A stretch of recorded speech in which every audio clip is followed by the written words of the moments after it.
Good morning kahit hindi na morning! Join me as I run some errands for today. So, totoo lang, ang dami kong kailangan gawin dyan. So, thank you, Move It, sa malaking tulong mo kung saan-saan ako nakakarating for that day. Siyempre, magbabayad muna tayo ng bills, which is Meralco. Napaka-thankful ako ang lapit ng Meralco sa bahay namin. Pero syempre, sa dami ng errands ni Badeng, ayan na naman tayo. Edsa, ang init ma!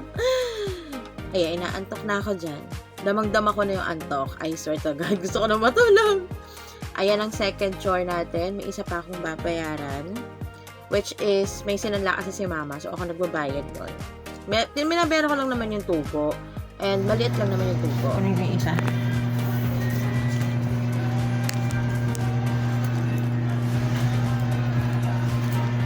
Hindi may tandaan yung permo. Sobrang antok ko na. Tada! Tapos na tayong magbayad ng tubo. Ngayon, mag-grocery tayo. So, alam nyo na kung nasaan ako. Nasa Pure Gold ako.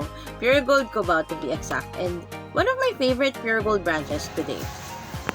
Mamimili tayo today. Kahit na hilong-hilo na ako, gusto ko na matulog. Kailangan natin bumili ng sabon. Kasi si mama nagre-request siya, bumili daw ako ng Safeguard. So, ayan.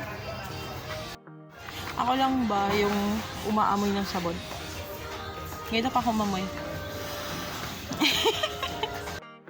So, ayan lang ang nabili ko kasi bigla akong tinawagan ni Uya.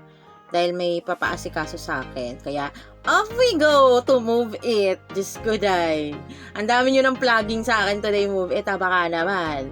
And sobrang helpful talaga sa akin ng mga ride-sharing apps like Angkas, Move It, mga yung Grab. Kasi sobrang napapadali niya yung mga errands ko.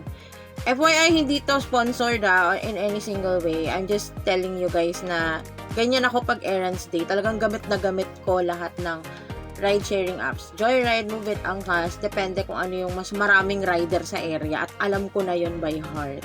So, ito lang ang video for today. Malapit na rin naman ako dun sa aking pupuntahan after I've done my errands.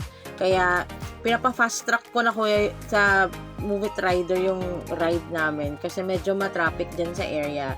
Ito, barangay na namin to actually. So, I hope you guys like my video today and I'll see you soon. Bye!